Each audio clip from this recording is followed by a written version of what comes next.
Hello, you noble people. My name is the Noble, and in this video, I'm going to be reviewing your guys' Deltarune theories. I asked in a YouTube post as well as my most recent bingo video for you guys to leave your Chapter 5 theories. I did this with Chapter 3 and 4 about asking for your theories. Now, these were kind of like after the fact or going on when we were still playing through Chapter 3 and 4, but I decided why not try this again to get us excited and geared up for Chapter 5. I mean, we're getting this as of me recording this. We're getting this within the next like 5 days. Or 6 days, I think. I'm so excited. The fact that we don't have to wait multiple years to be able to get a next chapter is kind of insane to me.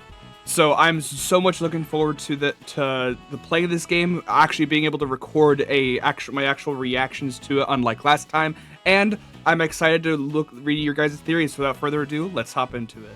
I came up with a theory and put it on my bingo card. I hope I was cooking. I've titled the theory Boy Next Door. Gotta love people making a title for their theories, because I predict there's going to be a flashback from Noelle about Des and Azriel were still around. I also predict the track that will play in the background will be called Boy Next Door and will feature Azriel's leitmotif.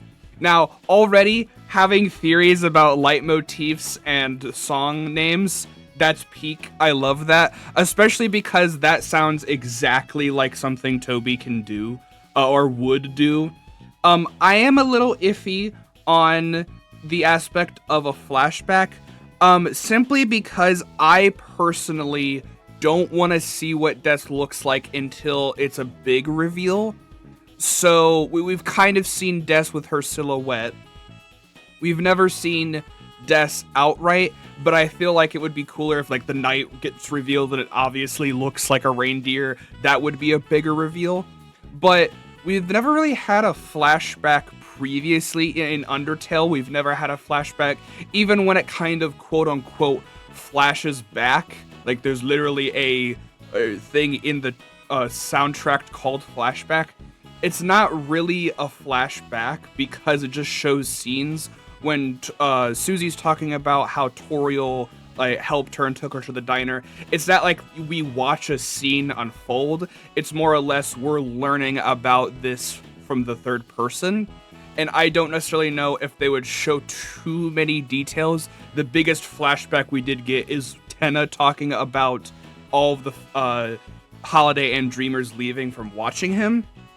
And we didn't really get too much besides some vague silhouettes.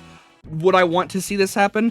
Yeah, I think it would be cool to see this happen. I would have to understand the context behind it, but I love the idea that we would get a Boy Next Door motif with the Girl Next Door motif sprinkled in with Lost Girl, sprinkled in with Azriel's theme, which would be really cool. As of right now, we don't really have too many of Azriel's themes actually in the game. I'm going to assume this chapter we're going to get a lot of Flowey and Azriel motifs in the next chapter.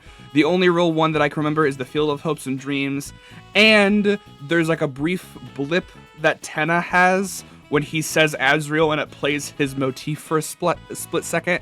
So hopefully we'll get something like that, but thank you for that theory, and I'm very interested to see if that will happen. I have many theories. Chris opened the Dark Fountain and is where they are going out the window at the end of Chapter 4. The 7 Flowers will be the antagonist of the chapter, and they'll be themed after the Power Rangers. The yellow one is the leader. Asgore, if he is in the Dark World, is not a boss. He's someone we need to rescue. Noelle will be pulled into this adventure, potentially replacing Azriel and the party going forward as Ralsei Spiral. Sorry, not Azriel. Ralsei may get kidnapped by the Flowers. Asgore is kidnapped after the chapter. Now, about the obvious stuff, we do know something has to happen to Asgore in this chapter, simply because if you don't know the code to the door, we need a code for the door to get into the shelter. Now, the problem is that the Undyne obviously got captured. Toriel probably doesn't know it. Maybe she would know it. Alvin seems to be kind of suspicious with what he did with Gerson's dust, so he probably can't trust him to ask. And obviously, Carol is working with the knight or being mischievous or something. And the only one that fits all the criteria to be able to know a code for the bunker is Asgore. So Asgore probably will be kidnapped. I 100% agree with that. Now, going on to the more wacky stuff, I will say I'm going to have to disagree with Asgore not being the boss. This is simply because of this is like one of the things we have literally confirmed. I explained this actually in my own Asylum of Flowers theory video. In the files of chapter 4, all of the prophecy windows, or windows, yeah, I guess they're windows, they all have a name for them for like file naming purposes. And Queen's Antennas, the one that says the Queen's Chariot cannot be stopped, and the Lord of Television's cleaved by blade. Both of those are listed. Queen is listed as boss 1, Antenna is listed as boss 2. Now, we don't have a King Prophecy one, so King isn't counted as the first boss. And the boss 3 is actually listed as the Asgore Prophecy. So we do have considered that the other two main bosses for chapter 2 and 3 are considered bosses. It makes sense that the one that's considered boss 3 that has Asgore's sprite from Undertale would most likely be the boss. Now, whether we know what Asgore is doing is kind of up to interpretation. Now, I'm not too sure about Noelle replacing Rousey. I will agree with you that Rousey will most likely, Noelle will most likely go into this adventure, simply because we kind of have like a quote-unquote leak. The Nintendo shop actually posted a picture of what the festival looks like, and it has Noelle and Susie and Chris all together. So it shows kind of like Noelle will be part of our party, at least in the Light World, during the Light World segment at the start of this chapter. But we're not too sure about what will happen when we go into the Dark World. And we know Rousey is at least going to be in this Dark World via what we know from the trailer. I will say some people on Twitter were talking about how his like sprite was like misaligned. However, people did the exact same thing with chapter 4's footage back when we first got chapter 3 and 4's footage. So it might just be like some bad cropping, or maybe they angled the characters differently or something. Now, I will say Rousey getting kidnapped in the middle of the chapter would be interesting. And I gotta love having some wacky characters. The 7 flowers being based off Power Rangers would be really funny. And due to what Toby said in the newsletter, this is probably going to be kind of the last more lighthearted chapter. Chapter 4 had its lighthearted moments, but towards like the middle and end, it got very, very heavy. And like, it made me cry personally.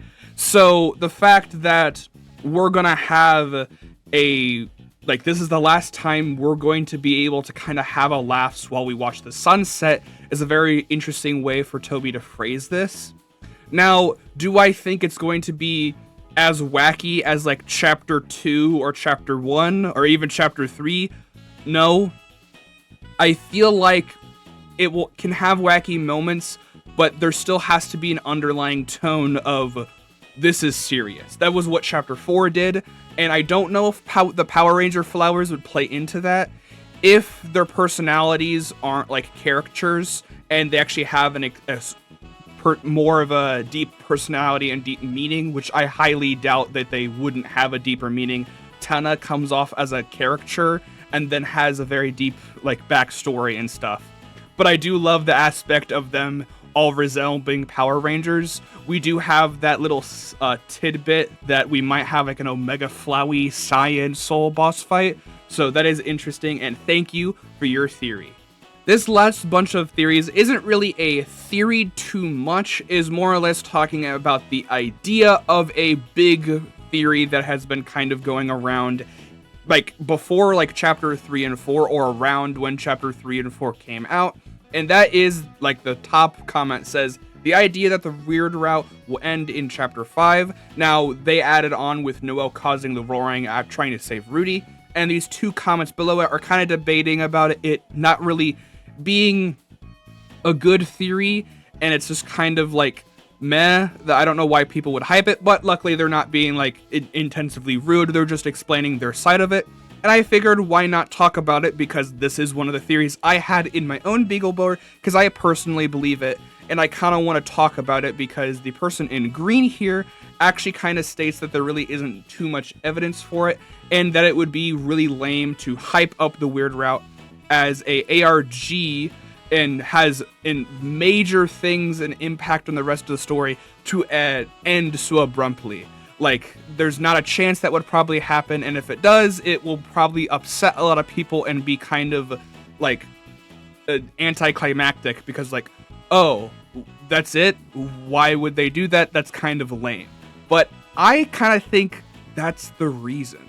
Now, before I get into that, let me actually explain what this theory is. And this theory all revolves around this picture from the Spamton sweepstakes with numbers 1 through 5, with the 3 being as big as the 2 but hidden, and 4 being kind of small, 1 being super small, and 5 being bigger, twice as bigger than the 4, but twice as small as the 2 and the 3. Now, this has been kind of confirmed to be around the weird route, not only because when you click on some of these numbers, they bring you to like some sound fonts that are from the weird route. Specifically, if you click on the 2, it actually brings you to the song that plays right before you fight Birdly, but it's kind of insinuated that these are all kind of the aspects of the weird route. The 3 is hidden and is as big as the 2 because we have the sword route in chapter 3. Well, it's not like actually the full route. It is like showing normal players how you get it. And then obviously chapter 4 doesn't have too much aside from the holiday house and some like tiny tidbits. And chapter 5 is bigger than chapter 4. It's like double the size of chapter 4, but at half the size of the chapter 2 one. So we'll probably get a lot more than what we got last chapter, but not enough for chapter 2, because chapter 2 is when the weird route started. Now, the reason people think that this is kind of the ending is because, in my opinion, 1, we do know that while basically the main crux of how some people don't believe chapter 5 will be the end of the weird route has to do with how the layout is had. At this point in the development, Toby had barely talked about chapter 6 or 7 and hadn't really even talked about chapter 5 at all, really either. So it's kind of weird for him to put something for chapter 6 or 7 in here. So it's better for him to just put the main 5 chapters up here. Now, I would argue Toby knows how the story is going to go for all 7 chapters. So he might have purposely made it so that it wouldn't be all the chapters, but I do get that kind of crux of the argument.